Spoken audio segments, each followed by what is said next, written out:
next topic in the session would be looking beyond the four walls of ICU.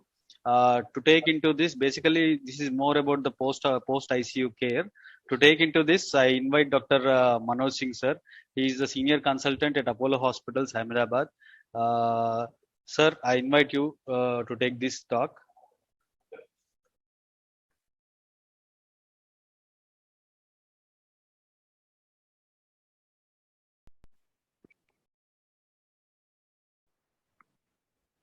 Namaste.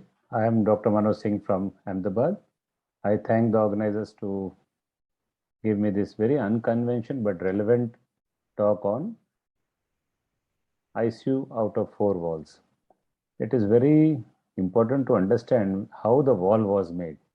And we all agree now that only the diseases bring evolution in medicine. It is the problem which gives us a solution rather than the solution which cures the problem when it comes.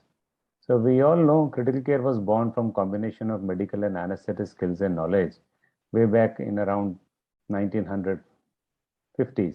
And that was an era of poliomyelitis, where, and of course, post World War II, where patients were cared in specific area by the dedicated staff. And it was shown that in such an area, the introduction of ICU, which was called intensive care unit, and the ventilators brought mortality from 80 to 40%. So it was almost more than 50% survival after introduction of the intensive care unit. So that was the beginning of making of the walls. And then next few decades, the branch had an escalating progress. Every city, every hospital started making intensive care units. Our Society of Critical Care Medicine was formed in 1970s. And then 1990s, Indian Society of Critical Care Medicine was formed. And we started feeling that we are the doctors who were actually destined to save the most critical patients who come to us. But as you see, no evolution is without flaws. So let's think out of these walls, what is happening in the hospital, what our patients in the hospital are needing now. So we all know the current problem is management of critical in the ICU definitely has improved in the last decade. Few decades. The standard of care outside the ICU is definitely questionable if you actually say, for example, keep a patient on oxygen, if the patient needs just minor monitoring. But because the ward is not destined to do so, no one is geared to help such patients. So as per literature, serious adverse events, including death, occur in up to 17% of hospital patients, and close to more than, as you can see, 70% of them are preventable. And almost half of these patients who die without a DNR order have serious and potentially reversible abnormalities in their vitals. Even if we know that they are DNAR or do not escalate in the wards, more than, as you see, 50% of things were preventable. They just were not supposed to die at the same time because of the problem which was not originally destined for DNAR. And over 80% of in-hospital cardiac arrest are preceded by serious abnormalities in vital signs within 8 hours of the arrest. I had the Code Blue team in my unit in Apollo Hospital, Ahmedabad, and I also agree with this statement. It is not an understatement. So what's going wrong in the wards? So before we have any correctable problem, undetected ischemia or hypoxemia sets in, and then the patient is wheeled into the ICU. So we always say, like extubation, when the patient self-extubate, 40% were not needed at all. So 41% of ICU admissions are avoidable, and 50% of these patients receive substandard care in the wards. So if someone would have addressed the needs of changing dynamics, changing pathophysiology, they would have been just avoided to come to the ICU. And we have now organ specialists managing such ward patients.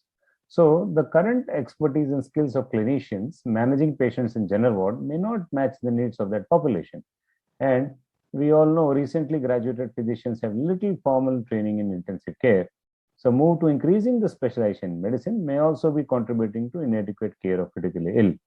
So we have site-specific general specialists like ER physicians, as opposed to organ specialists like cardiologists, nephrologists, oncologists, neurologists, and population-defined like pediatrician or geriatrician, or a procedure or technology-defined doctors like surgeons, radiologists.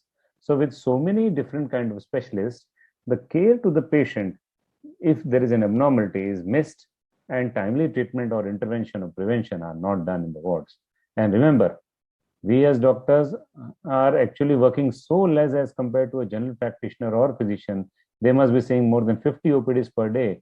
And we have been off late confined to only 12 to 24 to 30 patients per day. I'm sure this is a dynamic change, but with a good team, we can extend our care to wards as well. So that is the intention of my talk today. So we should evolve from acute critical care specialist to acute medical specialist.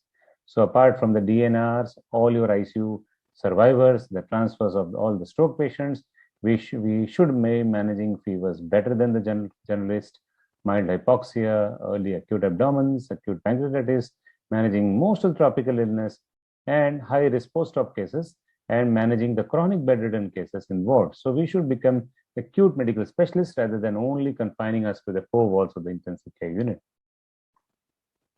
So we should now merge strength of an ideal ICU to the strength of an ideal ward.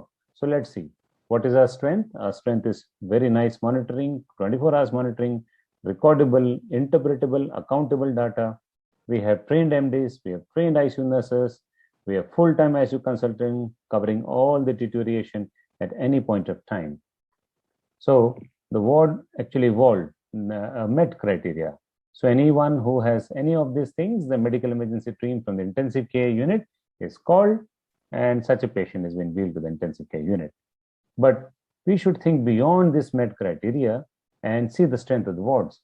So what is the strength of our wards? Availability of relatives 24/7, psychological and physical wellness of the patient, on-demand timely meds, medical officers addressing small needs whenever it is required, help on phone to the consultants, help on phone to the on-duty MO or the ER physician in the ICU.